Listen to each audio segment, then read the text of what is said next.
Bermimpi merasakan jalan mulus dan lancar ibarat peribahasa bagai pungguk merindukan bulan.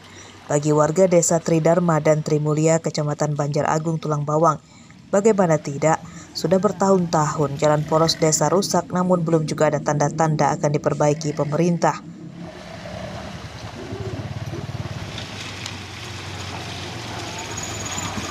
Jalan yang menghubungkan 5 kecamatan ini berlumpur bagaikan kubangan kerbau saat musim hujan. Jalan yang rusak lebih kurang sepanjang 6 km. Mobil dan motor harus ekstra hati-hati saat melintas jika tidak ingin tergelincir. Pada Kamis siang, mobil jenis pickup bermuatan penuh sampai maju mundur supaya seimbang dan tidak terguling. Ya lama ini, sekitar 4 tahunan nggak salah. Jadi bagusin ya mobil-mobil itu kan muatan. Terus ada kendala nggak, Mas? Ya tetap ada kendala. Biasanya perjalanan ke Raja Wali 1,5 jam sampai 2 jam. Setiap mau ngeluarin hasil susah Pak, seling lewat sini susah banget. Apa harapannya Bang? Harapannya segera didandanin lah biar nggak susah masyarakat ini. Kira-kira banyak nggak kendaraan yang terjebak di sini Pak? Banyak, apalagi kalau malam. Bahkan kadang ada warga sekitar sini yang bantu ngarahin jalan, itu ada. Kemudian ada nggak sih jalan alternatif lain selain sini? Ada, cuman kan muter, bahkan agak susah juga di dalam itu kan kalau mobil gede nggak boleh malahan. Jalan rusak menyusahkan warga, tak hanya menyebabkan kecelakaan dan rawan kriminalitas, jalan rusak juga menyebabkan harga bahan pangan lebih tinggi dibanding daerah dekat perkotaan. Warga mendesak pemerintah segera memperbaiki jalan supaya mereka sejahtera. Mustaqim melaporkan dari Tulang Bawang.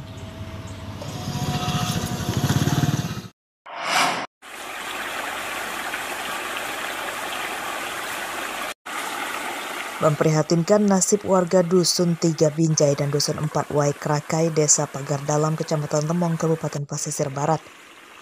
Sudah puluhan tahun mereka mengandalkan air sungai untuk kebutuhan hidup sehari-hari. Air sungai itu untuk dikonsumsi, mandi hingga mencuci. Ini karena di 2 dusun ini tidak tersedia fasilitas air bersih seperti sumur bor dan sistem penyediaan air minum yang biasa dibuat pemerintah. Warga tak membuat sumur karena biayanya terlampau mahal, mencapai lebih dari 30 juta rupiah per sumur. Itu pun airnya belum tentu banyak, sebab Desa Pagar Dalam berada di dataran tinggi atau daerah perbukitan. Sebagian warga secara manual mengambil air langsung dari sungai dengan ember, namun ada juga yang memasang instalasi pipa dari sungai ke rumah.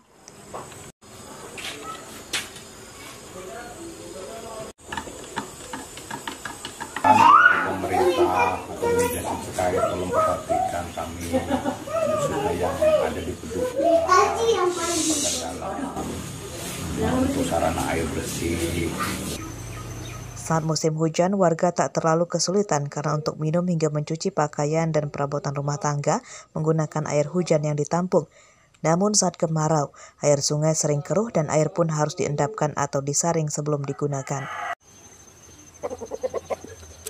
Air sering. Air sering. Ya. Itu kondisi airnya bersih apa enggak sih Bu? Ya dibilang bersih, nggak bersih, kurang bersih lah. Kurang bersih ya, kurang higienis ya Bu ya. Kalau hujan juga keruh-keruh dikit gitu. Iya. Karena intinya Kalau musim kemarau sendiri Bu kayak mana? Ya itu bisa kecil. Kecil. Iya. bisa terjadi kering. Warga mendesak pemerintah memberi bantuan sumur bor supaya masalah kelangkaan air bersih yang sudah puluhan tahun di 2 dusun ini teratasi. Rosandi melaporkan dari Pesisir Barat.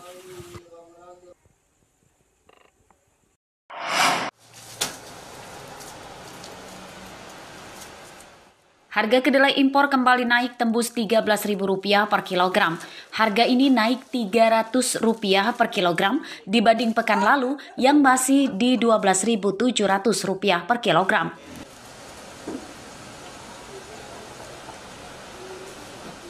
Kenaikan harga kedelai dikeluhkan para produsen tempe di Kelurahan Gedung Pakuan, Teluk Betung Selatan, Bandar Lampung, Kamis siang.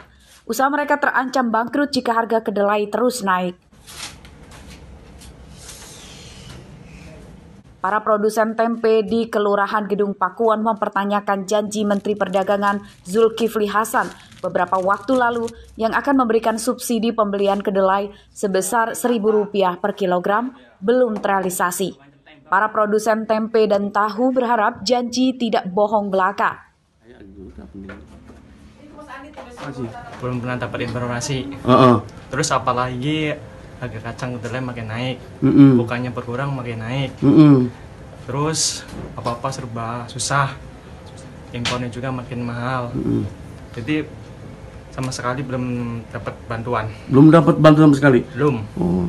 Informasinya kan itu dari Bulog, dari melalui apa Kopti. Nah Kopti sendiri seperti apa Mas saat ini Mas? Kalau dari Kopti sama aja belum pernah. Belum pernah sama sekali. Belum. Cuman hoak doang itu namanya. Oh ini baru informasi juga baru tahu ini Mas. Janji pemerintah akan memberi subsidi pembelian kedelai disampaikan oleh Menteri Perdagangan Zulkifli Hasan pada awal Oktober lalu saat menemui puluhan produsen tahu dan tempe di Kelurahan Gunung Sulah, Bandar Lampung. Besaran subsidi pembelian kedelai Rp1.000 per kilogram. Tapi ini akan saya coba perjuangkan agar harga itu ya kalau 12 ya 12.000 gitu. Jadi ke suppliernya pemerintah membayar gitu aja kan. Jadi semua yang beli dapat harga segitu. Yang produsen ya, kecuali kalau untuk apa gitu. Nah ini akan kita perjuangkan gitu. Harga kedelai impor sekarang Rp12.800 per kilogram dikeluhkan produsen tahu dan tempe. Harga kedelai terus bertahap naik selama 2 tahun belakangan. Sebelum masa pandemi COVID-19, harga kedelai sekitar Rp7.000 per kilogram. Ari Susanto melaporkan dari Bandar Lampung.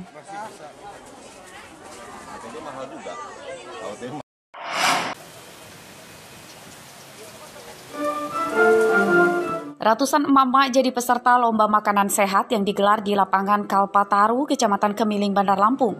Para peserta adalah kader PKK dari seluruh kecamatan se-Bandar Lampung. Para peserta yang membentuk kelompok dari masing-masing PKK mendapat dana Rp100.000 per kelompok. Dengan uang itu, peserta ditantang membuat aneka makanan lezat, bergizi, dari bahan baku tahu dan tempe, namun harus mencukupi dikonsumsi keluarga kecil. Kita, Bu, ada berapa macam? Kita dapat ini kan dari halaman kita sendiri, singkong, sawut singkong. Jadi nggak nyampe 100, nggak nyampe 100.000. Dengan minuman semua ini udah 100.000. Oh, totalnya 100.000. Ada 3 item gitu ya. Resep aneka makanan dari tahu dan tempe karya ibu-ibu PKK ini kedepannya akan disebarkan ke masyarakat. Tujuannya memberi edukasi pembuatan makanan murah namun bergizi.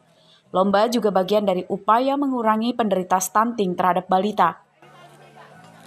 Dan kita sosialisasikan. Sebenarnya gampang. Dari tempe itu kita bisa beraneka ragam kita masak.